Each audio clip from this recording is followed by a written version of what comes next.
Hey everyone, welcome back to Guest List, the show where I, Liz Crandall, a woman who is on no one's guest list, am sitting here, in fact, guest list, as I complain to you about things that really bother me on the internet. So, without further ado, let's get into it.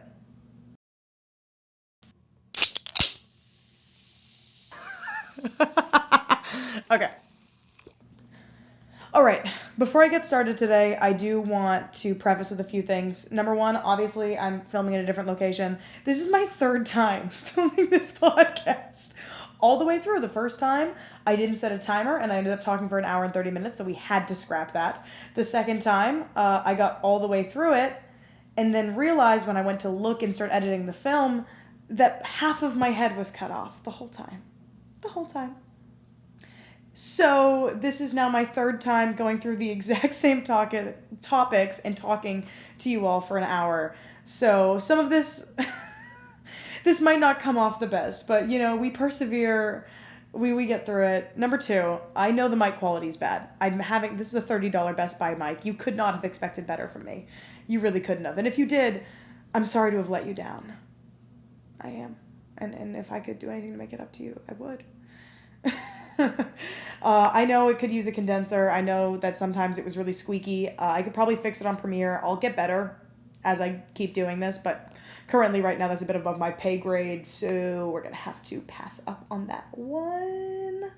And then other things, I'm still trying to get the hang of this, figuring out how I can best talk to the camera without being awkward. So some of my previous segments have been cut. Some of them will persist. We're going to kind of figure this out as a team. We're going to figure it out together. And then anything else I want to say? No, I think that's good for now. So let's start. First topic, bada bing, bada boom. My friend's TikTok got hacked this week.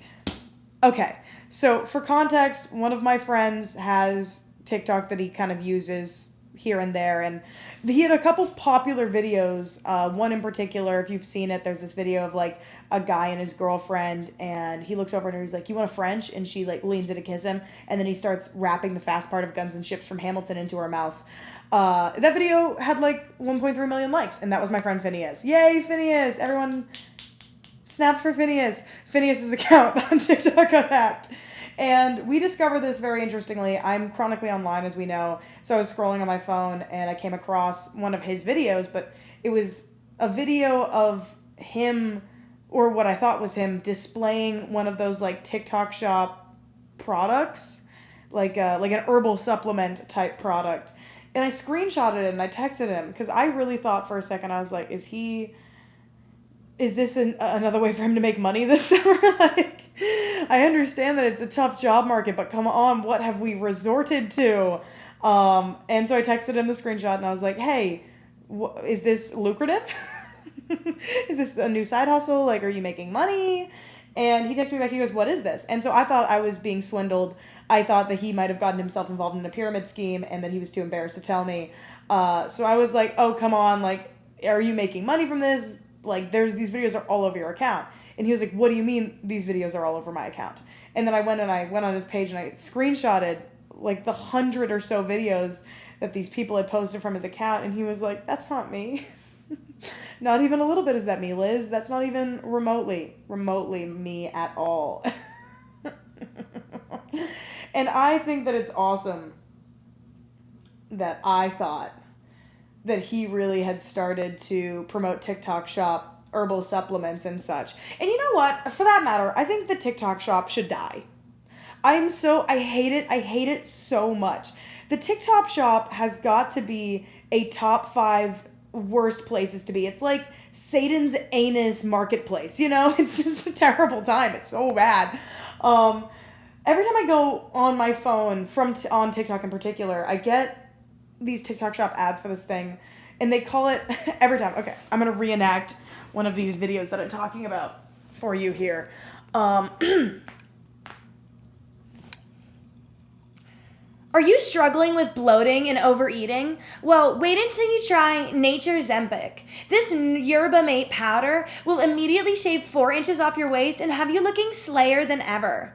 You need to try this right now. It will absolutely change everything about your life, and it will make you shine and be perfect and glow from the inside out all the time. I hate these stupid... I get them all the time, which I think is my phone telling me I need to lose weight, and I don't care. But I am constantly the victim of these videos, and it makes me laugh. Number one, because I don't think that there's any claims scientifically that back up any of that. Your yerba mate powder is literally just flavored water. And they're saying all these things about it, and I have to wonder if the FTC or the FDA or anything is going to crack down on these videos, because at some point we are just scheming. Like, this is really truthfully just some evil marketing scheme that's completely unregulated. Where's Michelle Obama when we need her? Get on this, queen. Get her in office and get her on top of this. For that matter, the only time in my life that I've been close to being a Republican was when Michelle Obama took away my cinnamon rolls in my lunch line. For context, I was a gluttonous little fat meatball child. And I devoured those scrumdiddly umptious, the cinnamon rolls they used to have. They were like this perfect texture of cakey and airy, and they had this icing that was probably made of just straight fuel, but it was just so good. And I remember when they got taken out of my lunchrooms as a child, I was like, I would have voted for Mitt Romney. I wouldn't have let this happen to my America. This isn't the America that I pay taxes for. I was so mad at poor Michelle. Mrs. Obama, you didn't deserve it. Because I was so angry, because I love those things. And I've never found one. To this day, I've never been able to quite replicate the experience of enjoying one of those in the lunch line, because I would never wait until it chipped out. I'd be snacking on those things waiting for my slice of pizza on Fridays every single time. Oh God, I loved them. And I think about them from time to time, and I think about, the way I was robbed as a child, stolen election. But no, I don't really understand, I don't quite comprehend how TikTok Shop is legal. There are so many products being sold on there that have just outlandish claims. Just utterly improbable claims. Like the yerba mate powder, and that, for that matter, expanding on this thought, Ozempic ads are getting ridiculously out of hand. The other day I was scrolling on YouTube trying to find a good ASMR video to sleep to, and I came upon a Charles Barkley Roe ad. What are you doing here, Chuck? Chucky, why are you doing a Roe ad? For those who are unfamiliar, Roe is like an off-brand form of Ozempic similar to hers or the Hims line that they do. And it's like, we're so past the point of return when it comes to the Ozempic stuff that it's just mind-boggling to me in every way. Because, what do you mean you have famous former athletes now stepping up being like, I use Roe? Number one, no you don't. If anything, you have it prescribed to you from your very expensive doctor that the rest of us humans, the rest of us mere mortals can't seem to afford. Sorry, I'm like midway through a burp and I'm really trying to force my way through it. Okay, it's done now. I'm gonna re-worsen that.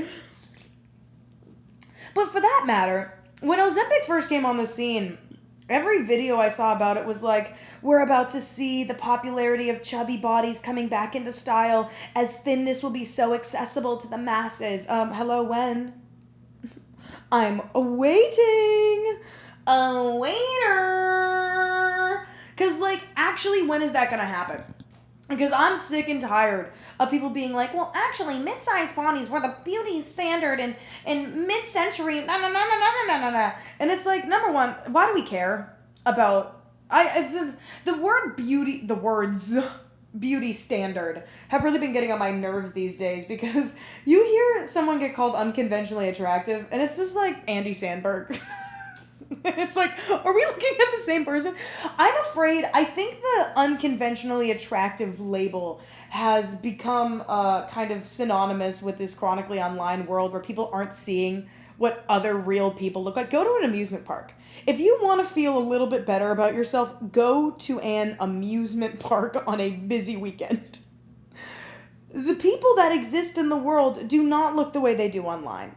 the confidence that it takes to post yourself on the internet is one, already like, it takes a certain amount of self-righteousness and self-consciousness to feel comfortable displaying yourself publicly online.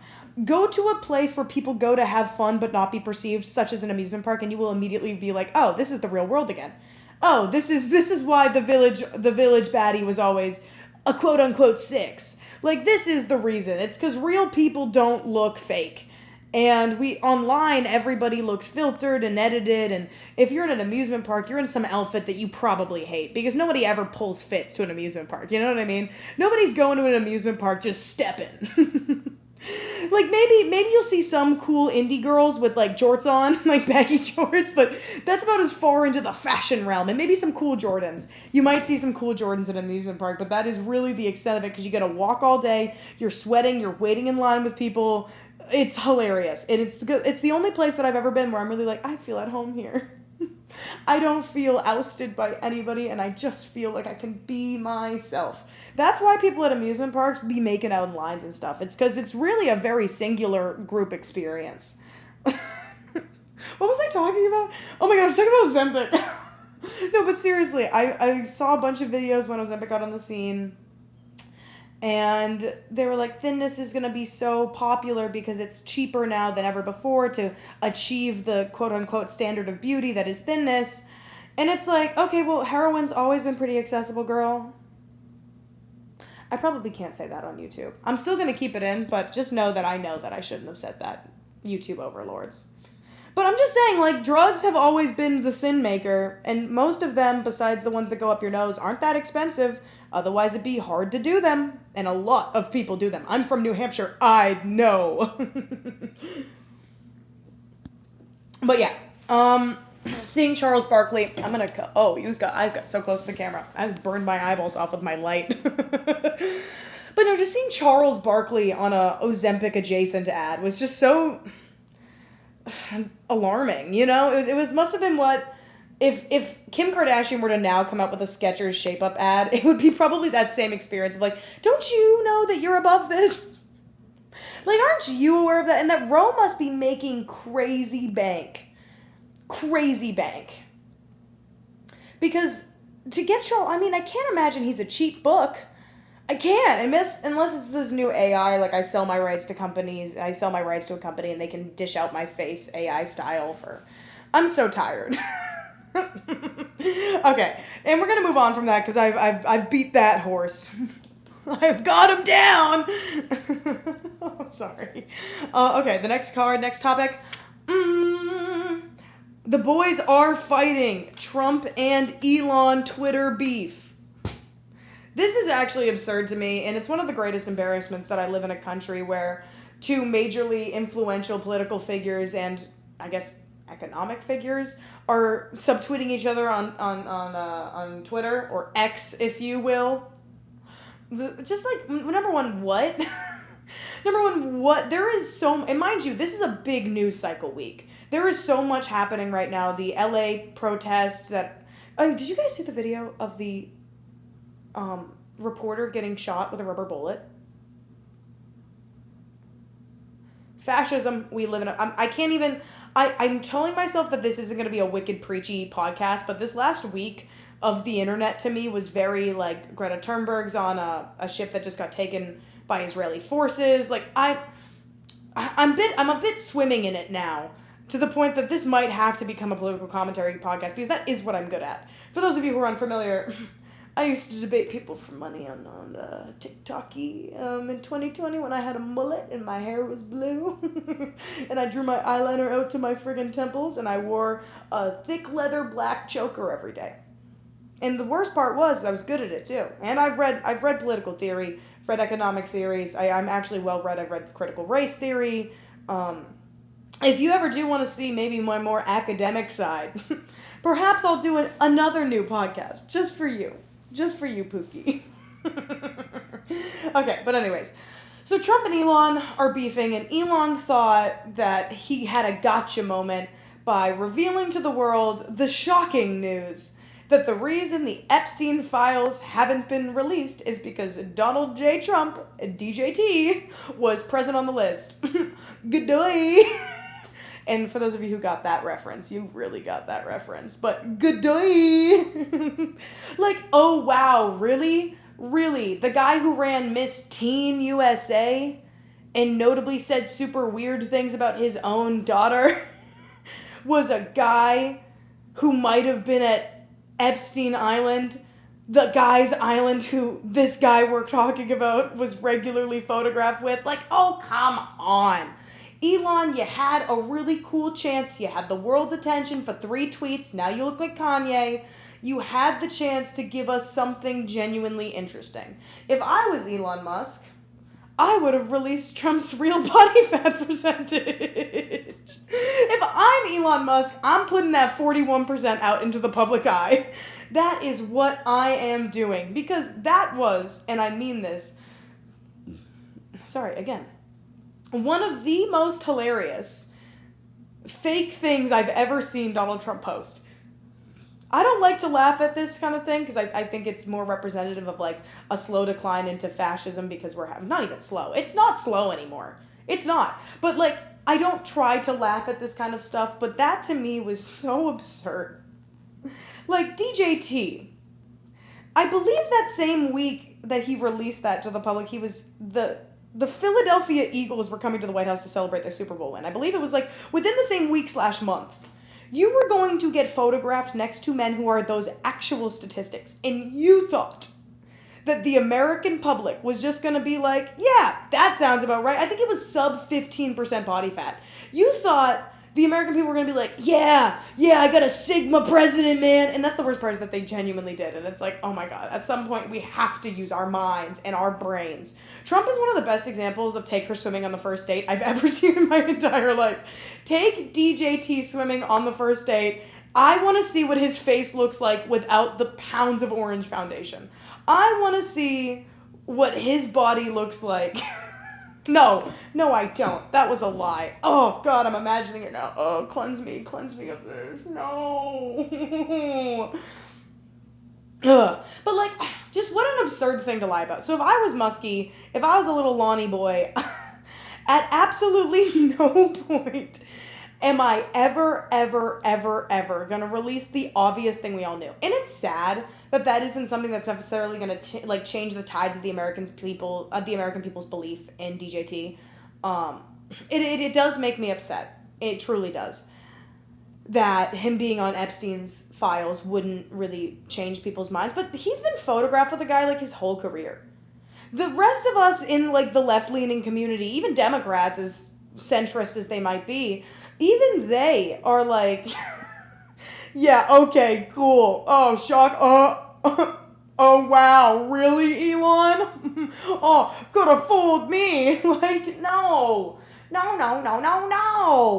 You could have had a chance to give us like a real inside look into DJT's psyche, but instead you gave us the one thing that everybody kind of already knew. And it's devastating that isn't, it goes to show how much we genuinely care about children's safety, women, minors in this country, because it's not something that's a make or break for the American people. But this is the same guy who has publicly talked about running Teen USA and going into like the back rooms of the pageants to look at the girls, the underage girls, as they're getting prepped for this pageant. So this is shocking news to nobody with more than 3 brain cells, and then for anyone with less than that, unfortunately, it's just not going to be something they believe. Because most of, like, the hardcore right-leaning individuals in our society now, most of them believe that DJT is the reincarnation of Jesus Christ, and that we are all lying to them constantly. And Elon Musk is already an immigrant who already isn't one of their favorites, and he's a pretty well-known grifter. Like, it's tough when you see that the guy owns Tesla, you know, one of the brands that was sparked out of a want to help save the environment through different types of fuel for cars, this case electrical. You see that, and you're like, well, then why are you supporting the guy who doesn't care about the environment? And notably doesn't, because the reason this crash out happened in the first place is because Trump cut government, I think, like, I forget the terminology of it, but, you know, Trump giving companies that have electrical vehicles more money, he cut that. Obviously, Elon, that was going to happen. Are you stupid? Did you think Elon's the biggest example of, like, a pick-me girl in a way, where he really thought that if he got close enough to Donnie that he wouldn't too become a victim of what has been a very narcissistic train wreck of a life that DJT has led up until this point. Failing upward is the exact thing that I'd refer to DJT's life as. Because all that dude ever did was go bankrupt and get into lawsuits, and somehow he is now, with a felony charge under his belt, the president of the United States of America. It's humiliating for the rest of the world, and for us that have brains here. But anyways, Elon, if I'm you, release some real tea. Tell us who Melania's hitting on the side. Break down the concepts of the world that you've already constructed. Break down DJT's internal monologue. Tell us what's going on up in that brain, or if there even is one in there, if it's just robot gunk. Okay. Enough on that. Bada bing, bada boom. Next topic. Thrifting and modern thrift culture. Pausing for effect. This time, about a week ago, I saw a video where somebody was going through some of their clothing from a haul that they did. And in this, they kept bringing up that they were at a thrift store. And then they showed a clip of the thrift store at the end, and it was a vintage reselling shop. That is not the same thing. It is not. You can't keep lying to us. It genuinely drives me up a wall. But then I have noticed this, like a lot of people that do NYC transplant content, this is a consistent theme with them, is that they're like, I went thrifting today. Let me show you all the good shops that I went to in Soho. Number one, we have the Re-Shop. That's a real place. I'm sorry. I don't mean to out them.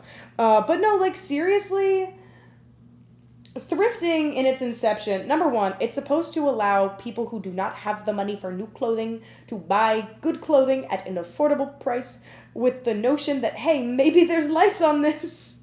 Maybe you might get crabs if you try these jeans on in store before washing them. But like, you'll be fine. And you'll look good, girl. You'll look good.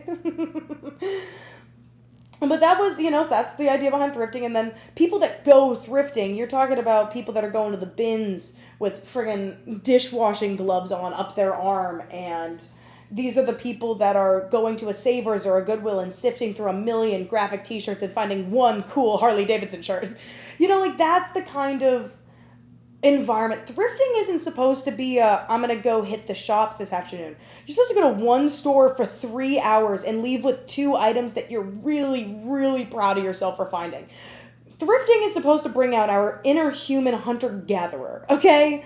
That is what thrifting is supposed to do. But instead, now we have all this bullshit. We have this stupid shit. And it's like, wait, 1 second. I'm afraid. I'm not filming. No, I am. Okay, thank God. Sorry. I was really afraid for a second there that I oh, I'm sitting on a pillow. Pillow back up. Okay. Sorry about that, gang. Sorry, I just got really afraid that I wasn't filming. I'm back. Because that would have been my 4th time having to reshoot this. But no, it's going thrifting is supposed to activate your inner hunter-gatherer. Like, the reason I think me and a lot of my friends have always enjoyed thrifting is that it's this... Me and all my friends and I. Elizabeth, you took the SAT. Look like it. Act like it. My friends and I have always enjoyed thrifting because there is this element of surprise and adventure. But when you go to these vintage stores, and I went to a fair amount when I was living in New York for the last 6 months when I was doing my internship, and I went to them myself because it's a fun, it's cool to see what people have found and what they're reselling. What isn't cool is when you take a goddamn look at the price tag. It made me feel like I was Jessie J up in there, like, price tag. The urge to start singing Don't You Forget About Me after that is so funny. Yeah. Everybody's got a price. I wonder how they sleep at night. Whatever. And the truth comes second. Just stop for a minute and smile. Everybody look look to their left. Everybody look to their right. Can you feel that? Yeah, we're playing with love tonight. It's not about the money, money, money. We don't need your money, money, money. We just want to make the world forget about the price tag. Okay, I'm done. I'm so sorry. The spirits took over the spirits took over me. I couldn't help myself. I couldn't. I'm just human.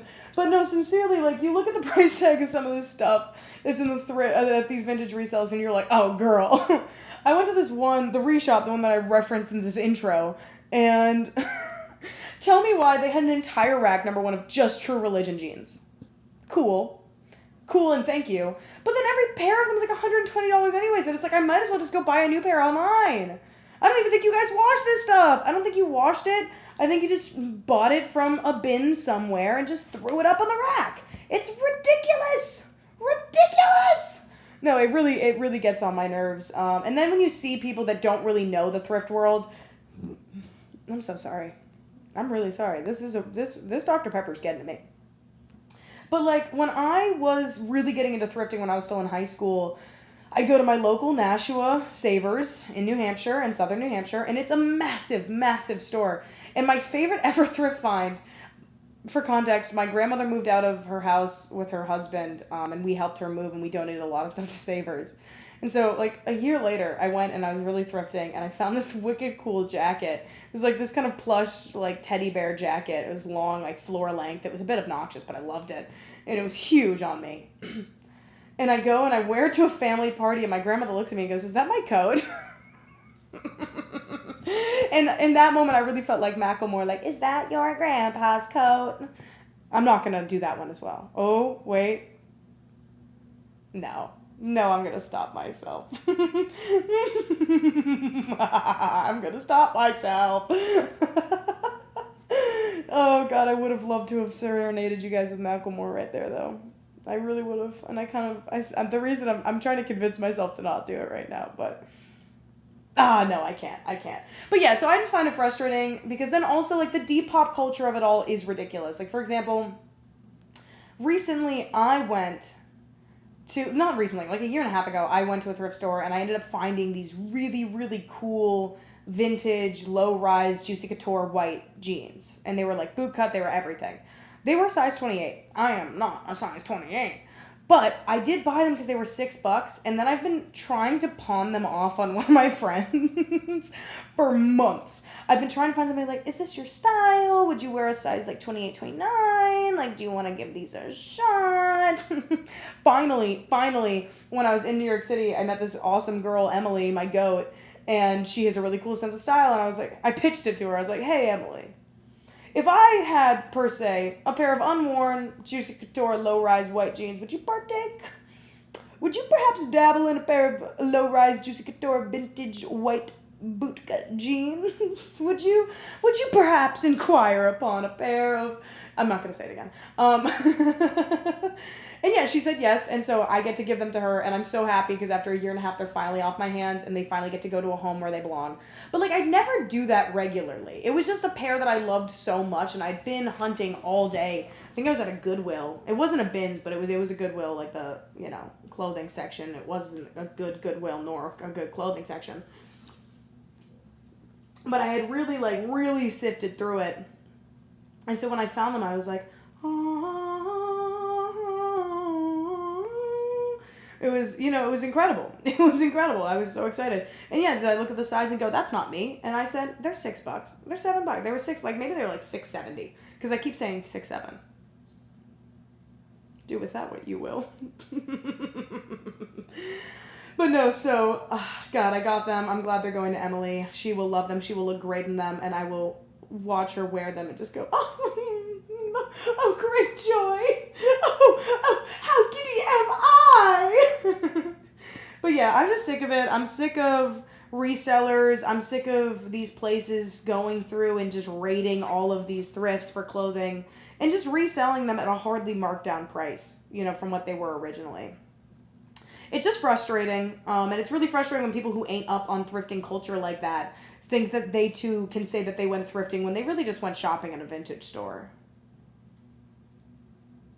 Isn't that what that entire Girl Boss TV show's about? I forget. I don't think it's called Girl Boss. That might have been insulting. Ugh. Moving on. Next topic. Bada bing, bada boom. I'm trying to not spill my Dr. Pepper. Oh, God. Sydney Sweeney bathwater gate. Soap gate. Sweeney gate. We're talking about Sweeney gate. We're talking about Squatch gate. You guys heard of Squatch gate? Okay. Apparently, okay, I'm opening again. As I said last episode, a piece of this might be misinformation. I might have been misinformed. Either the soap bar has a hole in the middle of it or it doesn't. I thought I saw a photo where it had a hole in the middle of it, but perhaps I am wrong. Perhaps it's exhausting to try to see something online and rant about it without worrying that you're spewing AI misinformation. But regardless, I think the ad's bad. But I don't think it's bad because I think Sydney Sweeney's bad.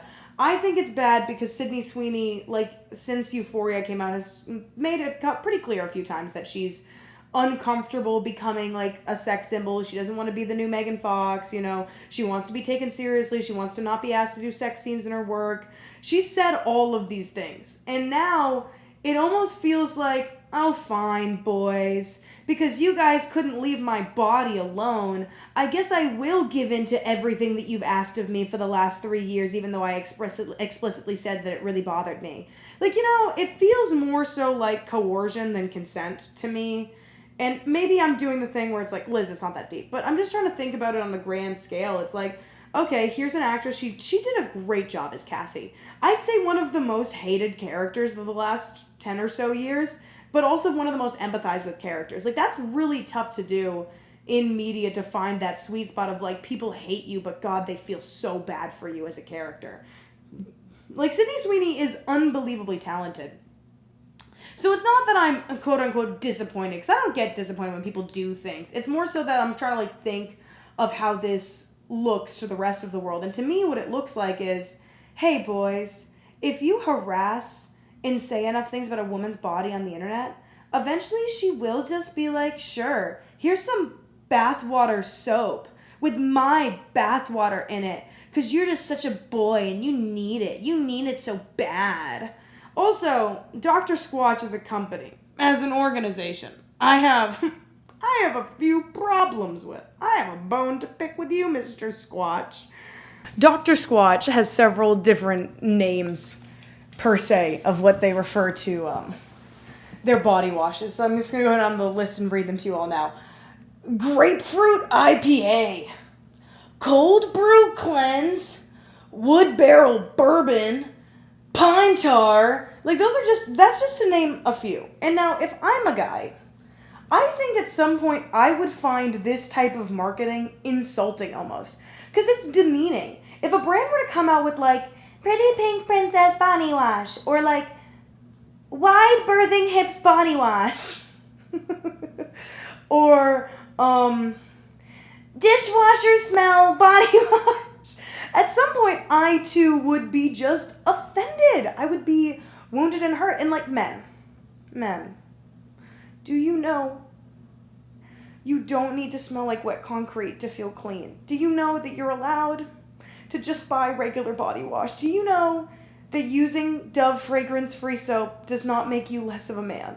Do you know these things? Because I'm worried that brands like this can exist. It's like, it's not enough just to smell like grapefruit. No, we mix grapefruit with the scent of the inside of a dive bar after you've been smoking and drinking all night in there with your boys. And now it tastes like manly grapefruit. Oh, it's not enough that you would smell like pretty princess citrus. Oh no, only girly girls want to smell like oranges. No, you want to smell like a grapefruit. But if it was fermented and stored in a glass bottle in a basement for years. No. You know what I love, men? I love a cold, ice-cold black coffee with 5 shots of espresso to prove just how awesome and manly I am.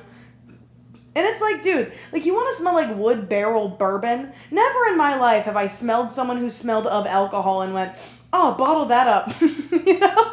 Never in my life have I reeked the breath. Oh, no, sorry, reeked would not be the word there. Never in my life have I scented the reek of alcohol breath on a man and been like, oh, God, you should wash yourself in that, dude.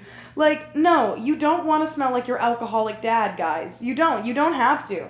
You can just smell like, I don't know, linen, fresh linen is pretty, or I don't know, use Old Spice, use Fiji. Men, bring back Fiji. Don't bring back Sigma alpha males. Just bring back Fiji by Old Spice. Because these, at some point, like, if I was a dude and I saw a brand come out with Manscaped, I'd be so offended. What do you mean? What do you mean? It's like a specifically beard trimming, beard dye brand. And it's like, guys, it's not, to want to like the way you look isn't feminine. That's not a feminine trait. To care about the way you're perceived publicly isn't feminine. And this idea that caring at all about your physical appearance is feminine is so harmful, because there's women out here who want to look at men and not feel disgusted all the time, okay? This is for my own personal benefit that I'm telling you all this. It's like, okay, men, we understand that you smell bad at the end of the day because you're a human being with armpits and stuff. But no, we have just the method for you. Here you can try our Coal Miner Cleanse. Coal Miner Cleanse comes included with charcoal in the bottle, so you can exfoliate while also appearing like you just got done a hard day in West Virginia. Oh, men, we know it's not enough for you to do jobs and be like regular people and stuff. We actually have the scent of BO bottled so you can put it on your body. That way you're clean, but you still have that nice manly musk. And it's nasty. It's like, oh, hey, dudes, isn't it enough for you just to use regular soap? No, this time we came up with a formula that will make you smell like fresh, wet concrete. Like you just jumped in a manhole, dude. They also, Dr. Squatch has a brand of wet wipes, flushable wipes. And they are called, and this is a direct find from their website, Beast Wipes. It's like, hey dudes, do you get dingleberries sometimes and you don't really know how to wipe properly because you feel kind of uncomfortable because you don't know whether to stand or sit, and you kind of do this midway hover thing, and so you don't really have all the right angles, and then you end up having dingles, like little tiny dingleberries everywhere? No, I have just a solution for you. Use Beast Wipes. That will solve all your dingleberry problems. It's like, come on. Dr. Squatch, is Beast Wipes necessary? And also, men, this is like, you're getting reverse pink text. You're getting like poopy turd brown text. It's terrible. Like, you don't have to be pandered to in this way. You can be insulted by this. I hope more men, like, I hope some men see the Sydney Sweeney ad and go like, I don't want this. Like, why would this make me want to buy soap? Like, what about seeing a hot woman put her bath water into a soap bar would make me as a man want to buy soap? No, that's gross. And I hope that eventually we come around to that societally, because it's just gross and pandery and nasty. And it's like, men, you don't have to be cool with how people market to you. It's not necessary. You don't have to be cool about it anymore. But anyways, moving on from that. Okay, we have this week's bada bing bada boom propaganda I'm not falling for. That Disney had any right to remove the Muppets exhibit. I said it. When I heard that they were going to take it down, it really surprised me, because, I mean, the Jason Segel Muppets movie that came out probably about 10, 15 years ago, maybe even less time than that, was very popular and did super well. Disney, just because you don't care to put time and energy into a property that you bought doesn't mean that you have to get rid of it. People love the Muppets, and I'm included in that. I mean, to me, it was so devastating that they decided to do that, because it's almost like Disney's starting really to discover what the dangers of their own success are. They bought too many properties. They bought Marvel, they bought DC. I mean, no, they didn't buy DC, sorry. They bought Marvel, they bought Star Wars, they bought the Muppets. Like, they bought all of these properties, and now they can't even manage all of them without destroying the legacy. They're destroying these movies' legacies and these programs' legacies. And watching them get rid of the Muppets was really, really hard, because instead of maybe giving us... They own all these properties too. You could have done a brilliant Muppets Avengers. Like, if you want to reinvigorate some of these franchises that you've thrown into the garbage by putting out slop after slop after slop on Disney+, you had the ability to do that. You absolutely could have sat down with your teams and been like, hey, let's write a Star Wars Muppets parody. We have the rights to both. It could have been, and I mean this, a massive blockbuster. But instead, you're just going to get rid of the legacy of the Muppets. Kids will not grow up with the Muppets anymore. That's so sad. When I was a kid, we had DVDs and like even some VHSs of all the old Muppets movies, the old parodies, old genre parodies that they did. They're so funny and smart and great. And maybe puppeteering is the problem. I don't know what the puppeteering industry looks like these days. I can't say I'm too privy to it. But like, Disney, you had no right to destroy such a beloved franchise because you didn't care about it anymore. And that's why I get frustrated, because Disney buys out these companies, destroys their legacies, and then shits on them for the rest of their careers. And it's like, Jim Henson put way too much time and effort into the creation of the Muppets for you to do this. And it really broke my heart seeing his daughter there, Jim Henson's daughter, being the last person to go inside the exhibit. I like teared up last night looking at my phone. I just couldn't believe it. You know, I couldn't believe that even though people protested it and like petitioned against it and people really cared about the Muppets, that Disney was like, no, something else. We got to come up with another Guardians of the Galaxy movie. It's like, come on, dude. Come on. It's so frustrating watching Disney, which was once a beloved brand, turn out pieces of garbage over and over and over again. Like the new Lilo and Stitch movie, where the entire friggin' plot of it was destroyed because they had... Like, it's so mind-boggling to me that they keep doing these remakes, and people are going to them less and less. These movies are not being successful in the box office. They're not doing well. And then The Wild Robot did pretty well from DreamWorks, and it's like, can't you pay attention? Disney, can't you pay attention? Bring us back another movie with a really good villain song. The soundtrack does not have to be done by Lin-Manuel Miranda. Actually put time and effort into the plot and the story, and not just making generic pop garbage because you want another Frozen effect where everyone's like... And I'm not going to sing again because I've already sung way too much on this podcast. But you know, the Let It Go, you want to redo the Let It Go, you want to redo Olaf, you want to keep reheating these things. I'm not going to say reheating their nachos, but they are. They are. But you want to just keep doing these things and pumping them out and pushing out this new absolute garbage coming from your studio. And I know we're probably still in the after effects, I imagine, of the writer's strike, and that a lot of the stuff that they've been recently... But we should be past that. We should be getting past the writer's strike effect and watching... And I know people liked Thunderbolts, but they didn't love Thunderbolts. We can leave some stuff to rest. In my opinion, I do strongly believe, for the most part, besides tying up ends of individual franchises... The Avengers should have ended after Endgame. And I understand, like, wanting to piece together, you know, finishing up the Guardians series, fine. Finishing up Thor, fine. But we could have that's the issue with the multiverse stuff, is when you get to that end, what you do is you destroy the legacy of the thing you've created, because also when you introduce multiverses into media, you destroy the ability for people to care about the stakes. Because if their favorite character dies, and that character is very popular, the likelihood that you redo that character is so... I've only been I had a 30-minute timer. Okay, I have like 10 minutes left. The likelihood that you can just revisit that character in a different multiverse it takes away the stakes from the viewer, which makes them want to go see these movies in theaters and spend their hard-earned American money, or in other types of money. I don't know why I said American. It's destroying the very thing that you need to make superhero movies interesting. And I think Spider-Man Into the Spider-Verse did it super well because the iterations of the different versions were so different. But like, when you bring in Tom Holland, Tobey Maguire, and Andrew Garfield, that's the same. Realistically, that Spider-Man is like not different from the other. You know what I mean? It's not...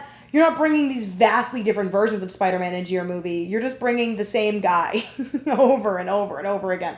And also, I don't know, the implications of that are weird, because then what is the implication that our world got already 3 iterations of the multiverse of Spider-Mans and not just the same story retold with different actors? Because that's not the implication, but I don't know. It's really frustrating, and Disney really needs to figure it out. I don't know what their leadership is. I don't know if there's nobody to... I don't know if everyone at Disney is a yes man, because that has to be what it is.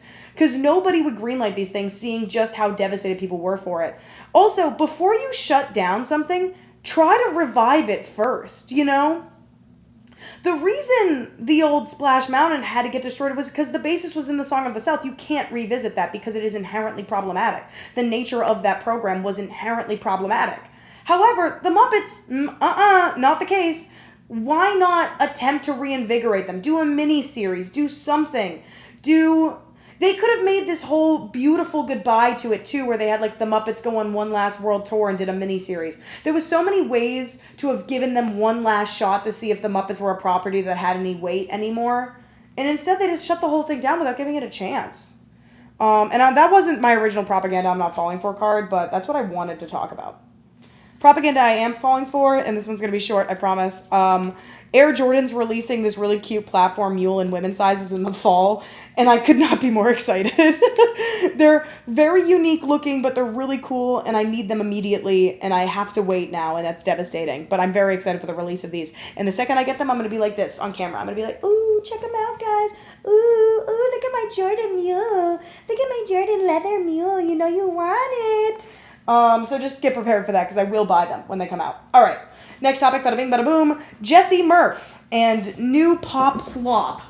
And I've said slop a lot now because I was just talking about Disney. Jessie Murph and her music and why it's awful. It's the long-winded explanation.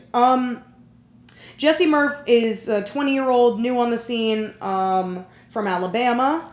And she's had a couple songs go pretty viral, including Blue Strips. And the song that's coming out, I believe it came out 2 nights ago, maybe a night ago, called Touch Me Like a Gangster. Girl, number one, she has a really interesting raspy sound. Cool. Fine, not a problem. However, she sings over these tracks. To give you context, this girl was in a Big X the Plug song. Big X the Plug? What? Ridiculous. I hope that was far enough away that didn't destroy your eardrums, but if it wasn't, I'm really sorry.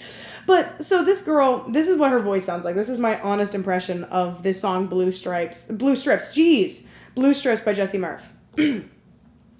Blaming at you and to get back at you. Like, I don't know what the hell happened to her voice, because she's like this tiny little petite cute little thing. And then you hear her songs and it's like, but a new mansion in Malibu, I had to get back at you. And it's like, what? Got me throwing blue strips, bare tents, and the strip club throwing ones. And you're a bitch, and you know what's going on. It sounds like she's hurting herself to do the rap, in the same way that I did genuinely just hurt myself doing that. And it doesn't sound natural. She puts on this really, really thick country accent when she sings, but it's not present throughout all of her music. It's like Morgan Wallen-esque in that way. But the real thing that bothers me about her is that her new song, Touch Me Like a Gangster, is about wanting to be, I like whips and chains, I like being tied to things. Wah. Like, think about that. That is the line. I like whips and chains, I like being tied to fangs. Oh, thank you, Jessie Murph, for that lyrical skill you've just shown us. And it's like, girl, number one, you're 20. Number one, you can't go to strip clubs. Okay, you can't. You're 20. I understand that you're famous, probably, so you can probably get into a strip club. But you really can't go to one. And also, like, you didn't buy a mansion in Malibu. You didn't. That's okay. You probably don't know what a mortgage is, girl, and that is okay, too. But I find this, let's write stuff that's aspirational. And people on TikTok are being quite mean about it, and they're saying that she sounds like she writes music for baby mamas. And I feel kind of bad about that. But it is what it is. You move on. It's a little bit funny. So I saw someone be like, oh my god, she writes music for Facebook single moms who post everything about their child and how much they hate their baby daddy. And I was like, yeah, I mean, blame it.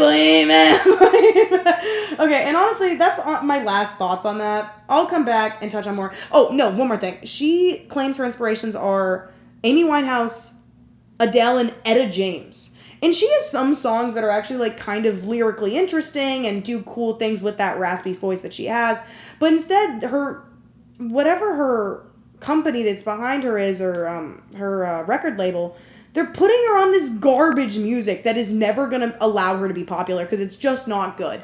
Like, some people will like it for sure, and the same people like Gangnam Style, you know? It's just not well-made music, which sucks because her voice, she kind of reminds me of Benson Boone in that way, where it's like, Benson Boone has a really unique, cool voice, but they're putting him over these bland pop tracks and giving them weird collaborations and not necessarily letting their own creative vision scream through. It just feels like they're being dressed by a team and propped up by a team and said, do these events by a team, and it's not necessarily their artistic vision whatsoever that's behind these things. And it's just exhausting to keep watching this happen. All right.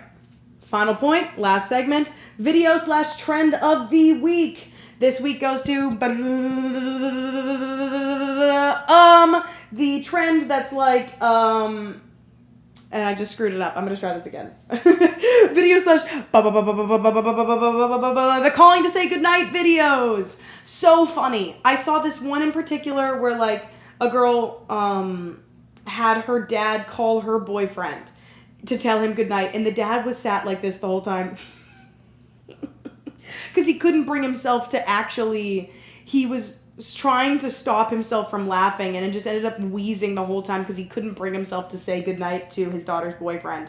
And it was so funny. I see these videos of moms calling their ex-husbands who they haven't spoken to in years to say goodnight. And the man on the other line is always so bewildered, and it's so funny. And I just, that's it. That's my trend of the week. It brought me joy every time I saw one. I actually laughed out loud. I LOL'd, if you will. And it was beautiful. But yeah, I think that's all for today. A wide-ranging conversation indeed. I'm sorry for singing so many times.